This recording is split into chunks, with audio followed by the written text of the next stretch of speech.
Hi guys, so ayun, kagaling nga lang natin sa labas at makatapos ko lang kumain ng pares. So habang kumakain ako ng pares, may naisip na naman ako na kalokohan.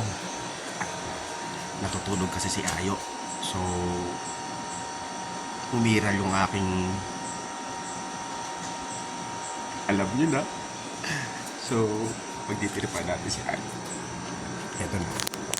Dahan-dahan lang tayong papasok para hindi tayo matig ni Ayo na natulog siya.